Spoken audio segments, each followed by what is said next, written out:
really is a victory for the 80-plus million who voted for Joe Biden.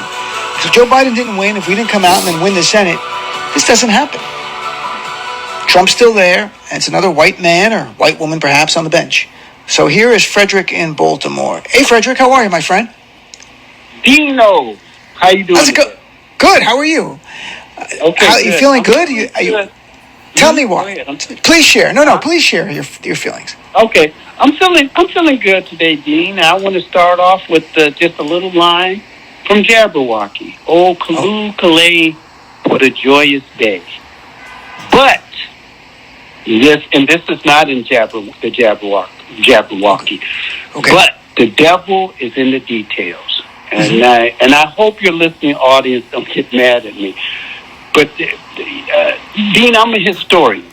Okay.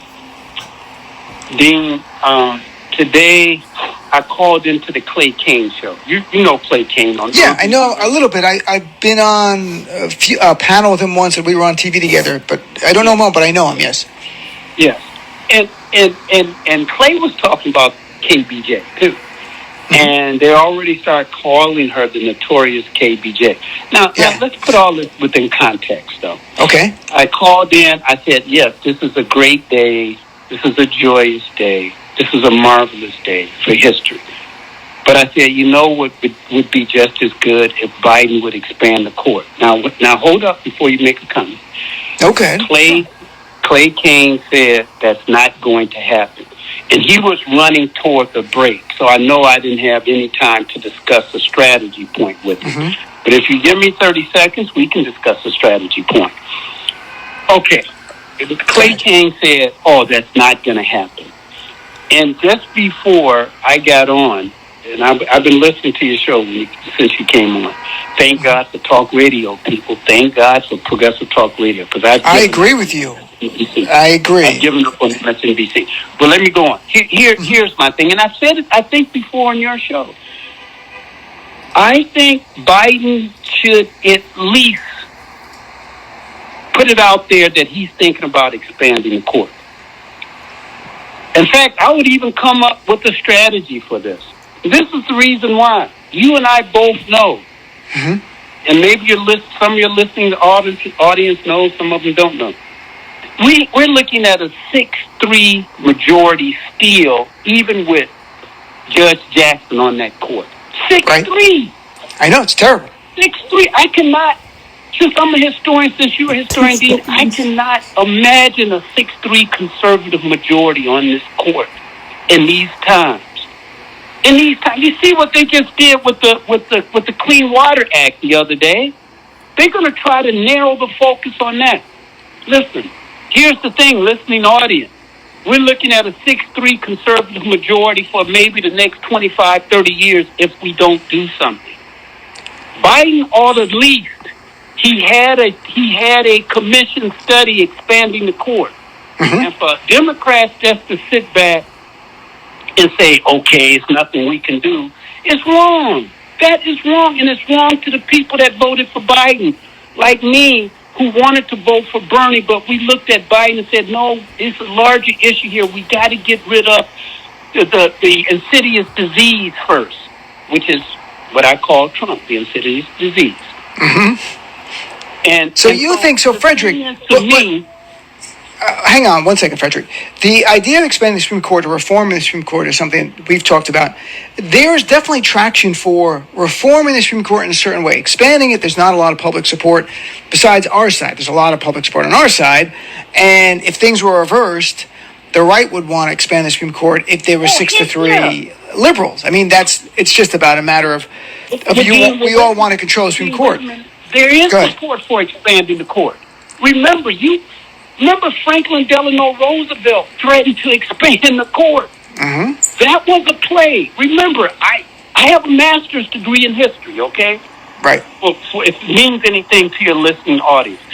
That was, I always believed from studying that, I don't think FDR really wanted to expand the court. What he wanted to do was move the court to at least the center, because they were voting down on his. Well, they were striking down the New Deal. On the New Deal. Right. On the New Deal. Right. They kept voting against that in the beginning. But when he talked about expanding that court and had a strategy for it, you know what the Supreme Court did? They started moving towards the center.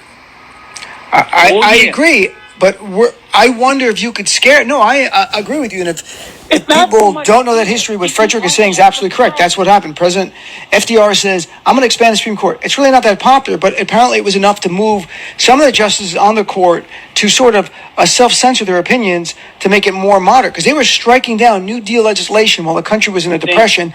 This was up to help people, to help their lives. So I agree with you 100%. I wonder if at the time, don't forget, FDR had a really strong majority in the House and the Senate, as opposed to what Democrats have today. So they knew it was plausible, it's possible. These Republicans on the Supreme Court know that you can't do it through maybe you can sneak it through reconciliation, maybe, but Manchin's not on board with it. I don't know what cinema is, but it's going to be hard to do it. But I agree with you, perhaps talking about it will get more Democrats excited. But Frederick, let me ask you, politically, do you think the confirmation of Judge Jackson, when she gets elevated and she can put her hand on the Bible and be sworn in a few months, it's going to be another big historic image for all of us, iconic. Do you think it will have an impact on voters in 2022 who are maybe not that thrilled right now with Joe Biden? They voted for him, but they might be a little disappointed or they don't have the enthusiasm. Do you think it helps? Well, I was listening to your program the other day. If you recall, I think it was last week when you talked about the polls. The polls are reversed now. It's not that much enthusiasm on our side.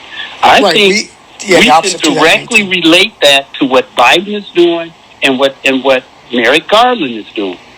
They're not giving, other than Ketanji Brown. Think about it for a moment. Ketanji Brown, that's good. Black woman on the Supreme Court. You can't argue with that. But it still leaves us with a 6-3 majority. Okay, his Build Back Better plan, scuttled by none other than the Trump Democrat himself, Manchin, and the crazy woman, Sinema. Okay? Right. So they scuttled that. Initially, I think, like I said, I think Biden wants to do a great job. Biden wants to be progressive, but I think his instincts are saying, I have to be normal. And this is not calling for normal times. Yes, Dean, to answer your question, I think it will drive a few more people to the polls. But in order for us to maintain the House and get 3 or 4 Senate seats, we got to vote like we did when President Obama ran the first time. Right, or 2018, and the other side doesn't come out as much because we overperformed in 2018. The midterm turnout was only a little over 50%. It wasn't like 65% or something. We were just the core that came out. So we won a decisive victory in 2018.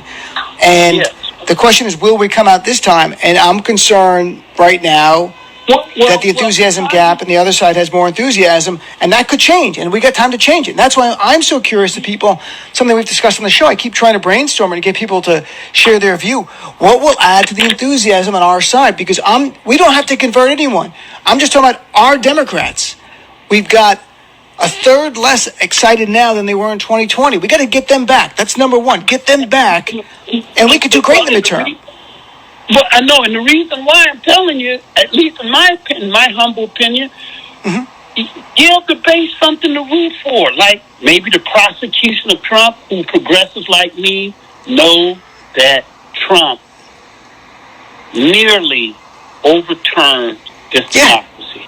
I agree. You know what? Getting back to talk radio, I don't know how much time I have, but I gotta bring this out. All right, last point. Here you go. Joe Madison. You know Joe Madison? Sure. Joe Madison comes on the show. I admire Joe Madison. I have his autobiography. I'm reading it right now. I admire Joe a great deal. I was listening to his show. I think it was Monday or Tuesday in the morning on my way to teach. On my way in the morning to work. Okay. He had a good program on one morning because he said, look, I want Trump callers to call in to tell us why you voted for Trump. And sure enough, he had about 5 or 6 people call in and they stated why they voted for Trump. Then he said, okay, I want people who voted against Trump to call in and tell us why you voted against Trump. Not a single caller stated the January 6th insurrection. I said, that's odd. They didn't say that. The ones who were calling in saying, this is why I voted against Trump. See, and here's the thing. The American people sometimes are very fickle. Part of the strategy I'm talking about is, hey, Democrats, remind the people in the whole world what Trump did. Frederick, hang on. I lost you there, Frederick. Go ahead. Last point, Frederick. I'm going to let you go. It's always good talking to you. I said, yeah. Can you hear me now? Yeah. Did you hear the part about Joe Madison? No. I heard all that just at the very end because I got to go, my friend. So go ahead. Last point. Okay, sorry. Okay. The thing is, I'm saying is, part of the Democratic strategy should be to remind the people in the whole world that Trump was nearly overturned democracy on January 6th. I remind my students about that every chance I get. I said, don't forget that. If you truly like democracy. Right. Every day I count down, at the beginning of the show, I count down how many days of Donald Trump's January 6th terrorist attack designed to overturn our government, and he's still not been charged. Because I want people to remember that every single day. So, but all right, Frederick, it's good talking to you, my friend. And I appreciate you sharing your view on this day. It's an historic day for our nation, folks. There's a handful of days in our lifetimes that are truly historic. That we witness history together. This is one of them. This is one of these moments. All right. Thank you, Frederick. Nice chatting with you as always. I appreciate it.